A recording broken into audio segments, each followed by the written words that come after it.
Greetings to you all, sovereign women.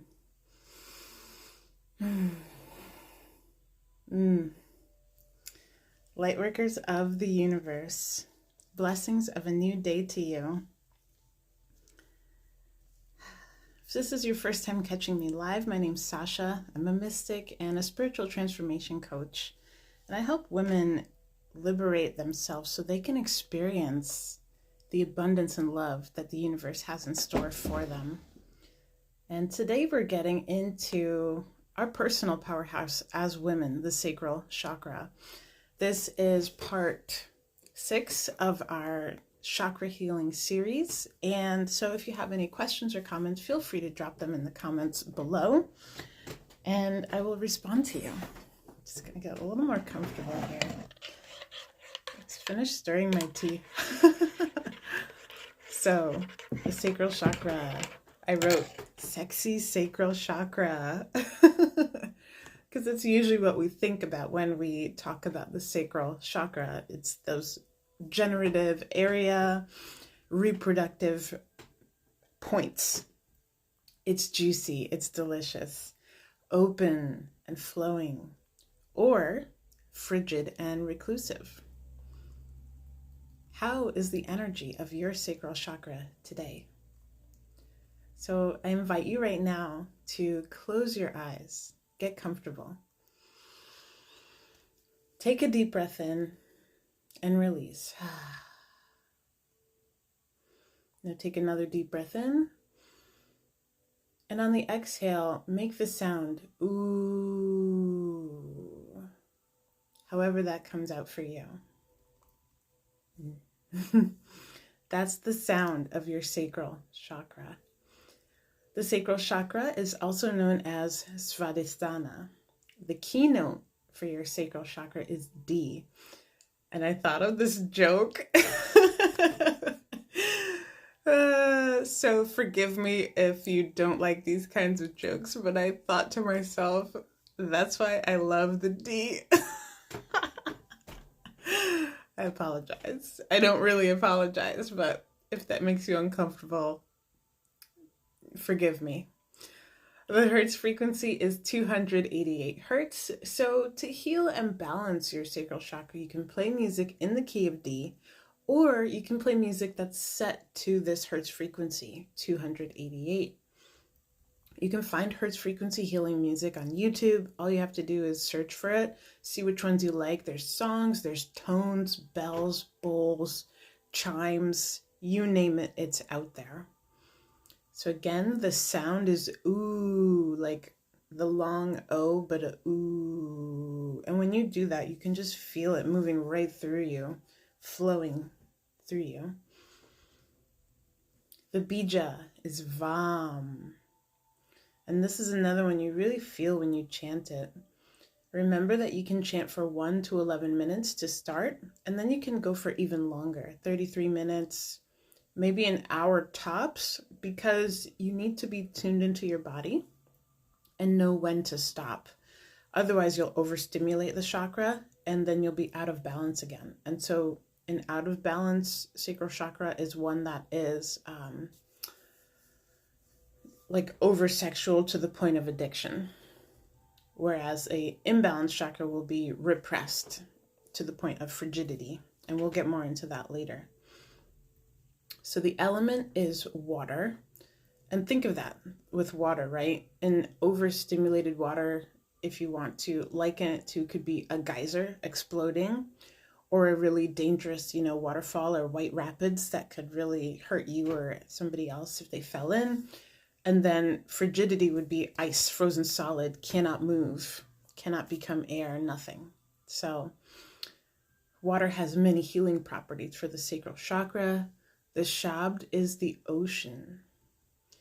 And the energy that's connected to the Sacral Chakra is life energy, because all human life, anyway, is born of the womb, which is housed in that same space as the Sacral Chakra.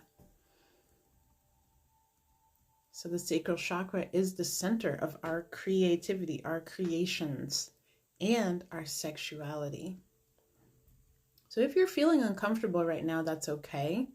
but know that there's nothing to be ashamed of or uncomfortable about as pertaining to you, who you are.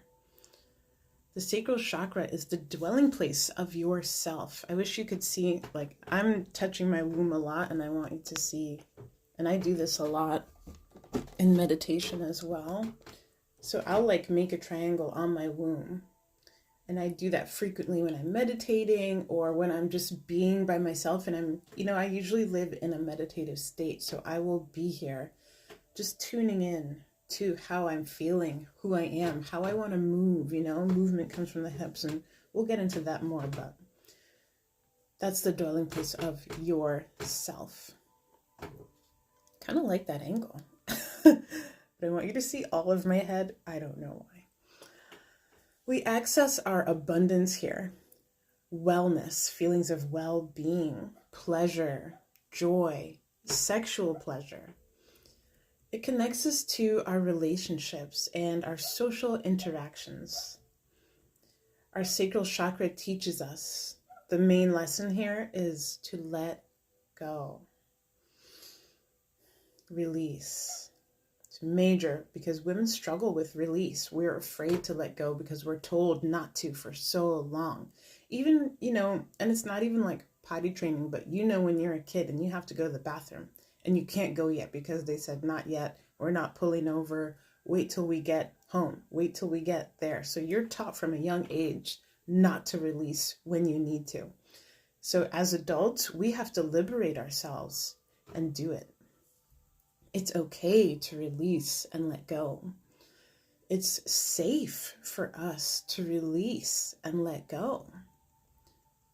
So to heal and rebalance, practice movement, feeling in your body. Sensuality is all about sensing your world, using your body to feel the air on your skin, the way your hand feels in water, the temperature of someone else's skin touching yours. So when your sacral chakra is blocked, that's because you have feelings of guilt. Now I'm going to take a drink of my tea. So today I'm drinking, I make my own maca latte. It's like maca, almond milk. You can use a sweetener like agave or maple syrup. And then I put almond milk in it. And maca is great for your endocrine system, thyroid, the womb, all things generative. It's also known as Andean ginseng. Super good. And it really keeps the juices flowing, which is really important as women. We really need to let our body secrete and release regularly and to remain in flow, to keep ourselves liquid. We're mostly water. So that blocked sacral chakra has feelings of guilt. And in my book, I wrote, look at the guilt which burdens you. What do you blame yourself for? Because in blaming ourselves, we deny ourselves pleasure. We put up walls around our pleasure center, the sacral chakra. Holding on to feelings of guilt literally makes us not allow ourselves to feel good about ourselves. And this creates dis-ease, which we see play out in our lives in a number of ways. Many women dis-eases and men ones end up in the generative area, which is the sacral chakra. Think of all the woman issues we hear about: ovarian cancer, PCOS, endometriosis, Hashimoto, cramping outside of your period, excessive bleeding during your period, hormonal imbalance, infertility, what I call vagina dentata or frigidity, which is like when you're having sex and you literally clam up and you cannot finish having sex or you don't enjoy it.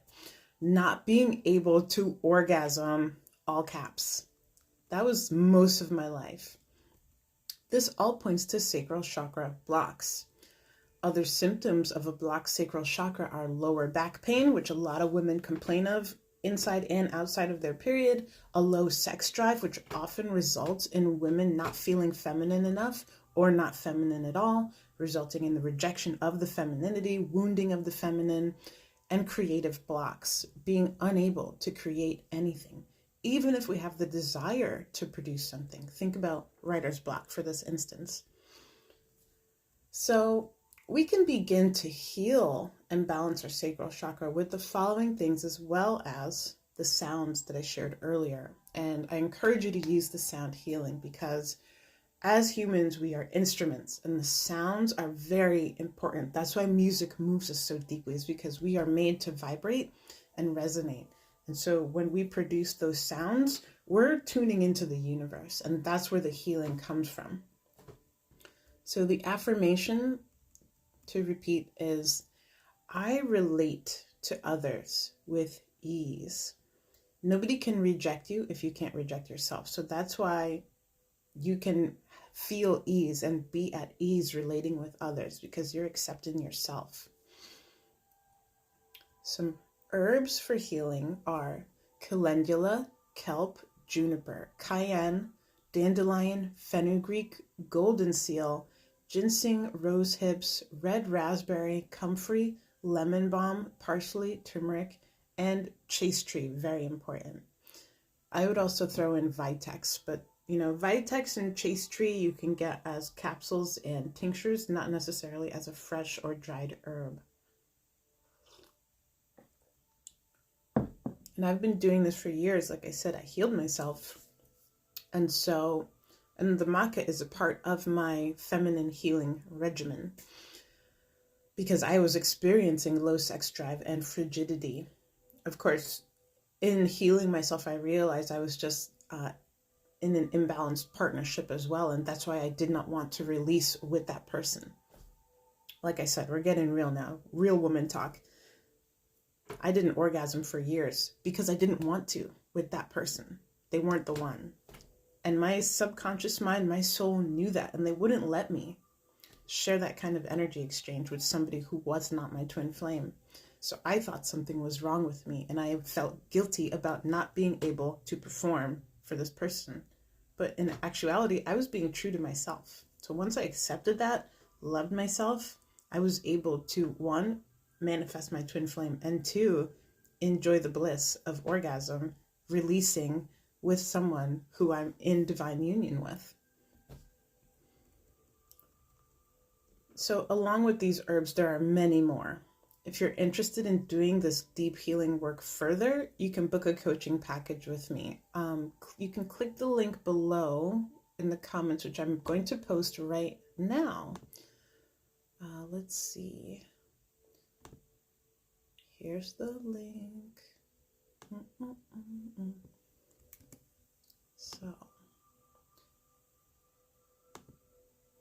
I'm using my phone to do this training and my laptop to plug the links in. Just different. I've never done that before, but it occurred to me today, like, how could it be easy? And this is how. So, oh, this is like Inception or something. I'm watching myself type. Sorry, I'm having a moment. Book a 12-session package here.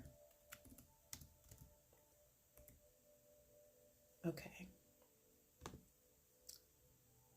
So there's the link in the comments. Now, I also wanted to share some wonderful healing movements, because as women, right, this frigidity, this fear of releasing causes us to be so tense and tight and stuck inside our bodies.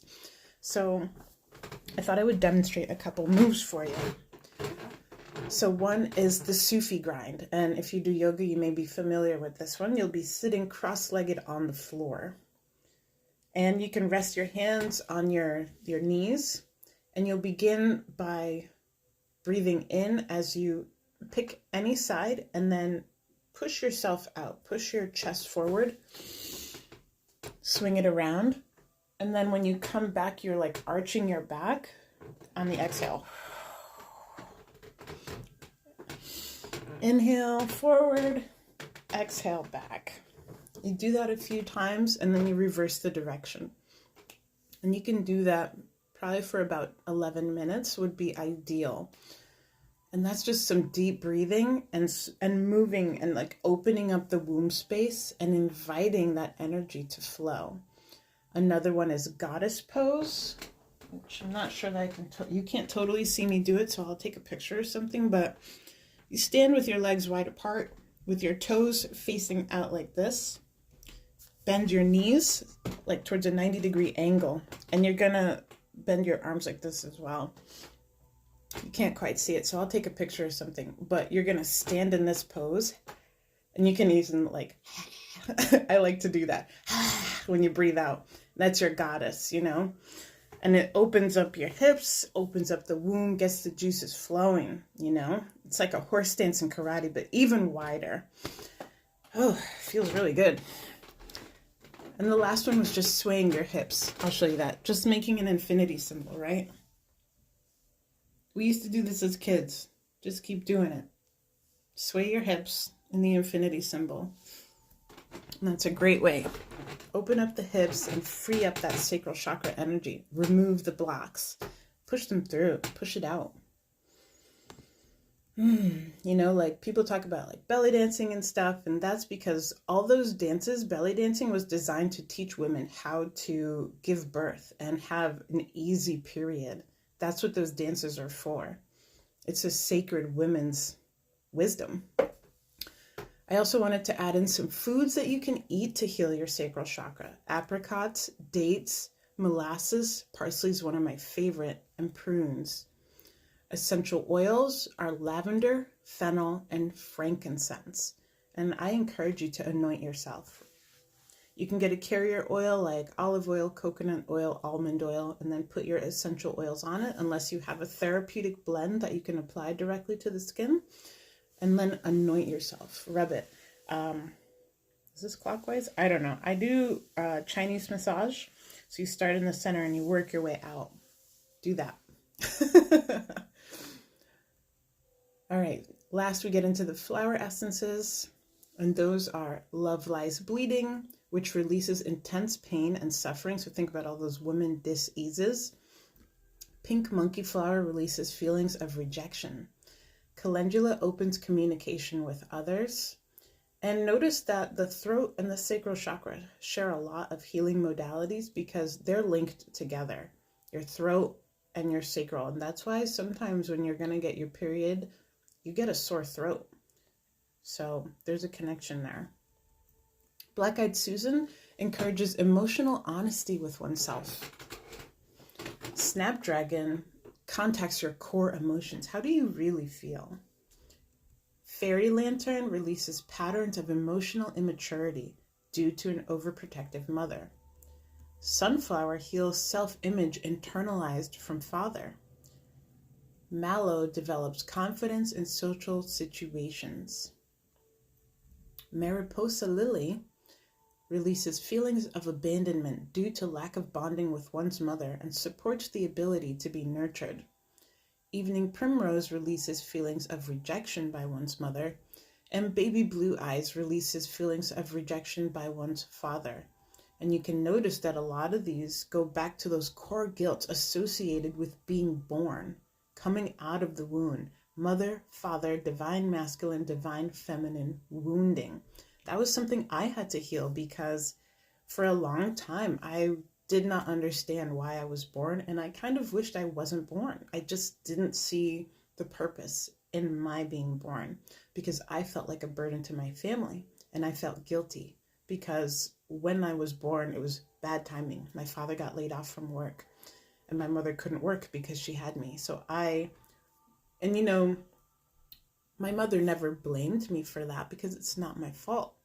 But as a young person, I wasn't really a child. I was like a preteen or something. But when I heard that story, I was like, oh, that must be why I feel guilty, which it wasn't the only reason why I felt guilty, but it was one of the reasons why I felt guilty and like I did not deserve to be alive. And I struggled with puberty, coming of age. I had horrible periods. I got my period very early. I think I was a week away from my 10th birthday or something like that. And I was like, this sucks. But I felt really bad. And then also, you know, you may notice in my pictures, I don't exactly look like my mother. I look more like my father. And my father had some struggles in life. And then I internalized that. And I felt like, well, if I look like him, I must be like him. And then, you know, as a child, you try to match, you try to be like your parents. So you try to do those things, even if they're things that may not serve you in the long run. So I had to heal all those wounds. Thank you to whoever's hopping on. Blessings. We are talking about healing the sacral chakra, healing our mother, father, divine masculine, divine feminine wounds, so that we can embrace all of our womanhood. So fuchsia helps alleviate physical symptoms. I'm talking about flower essences for healing your sacral chakra right now. So if you're just hopping on, tune in later to watch the replay. Start from the beginning. Fuchsia helps alleviate physical symptoms resulting from emotional repression. So like I said, I felt guilty about being born. And so the physical symptoms that I experienced were horrible periods, cramping. I had bad allergies, which Louise Hay says allergies are feeling like you don't belong in your family or like you're a burden. And that's exactly how I felt, even though nobody said that. And also feelings, you know, later on in life of like fibromyalgia. And then I had all these other things, PCOS, that I healed. Cherry plum releases the fear of losing control, which oftentimes we associate release with losing control. And so you have to learn that releasing is a natural process, and it doesn't mean you're going to lose control. Rock water releases rigid, self-denying standards for oneself. I used to punish myself a lot. I used to hold very strict standards for myself, hold myself to the highest standards, and then punish myself when I fell even the slightest bit short. And then lastly, larch releases the fear of making mistakes. So that's it for today. I'll leave a couple minutes. If anybody else hops on, you can post any questions, any comments, and that way I can respond to you. Tell me what you think about this. What comes up for you when you think about healing your sacral chakra or deepening the healing work that you've already done? I've done a lot of healing work, and I'm always excited to learn more. How else can I heal more? Deepening, because life is not just cyclical, it's infinite. It's infinitely expanding, and it goes within infinitely as well. So all that deep digging and diving that we're doing to heal, you can always go further inside yourself because it's infinite inside you. I also want to point out, healing your sacral chakra is essential to manifesting your twin flame. So if you're ready to do this work and experience the bliss and abundance of twin flame union, you can apply to work with me in Love Times Infinity. So I will drop that application in the comments now. Oh, I'm getting better at this. All right, so apply to work with me in Love Times Infinity.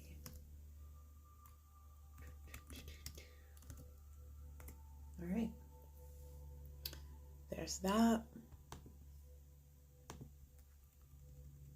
So I posted the link, and I want to thank you all for being here, all you sovereign women, live or on the replay. Please share your takeaways from today's training.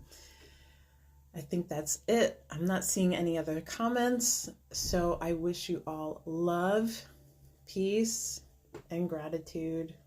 Thank you, sovereign women, for being here. Thank you. And thank you to who hopped on. Enjoy the day. Bye, everyone.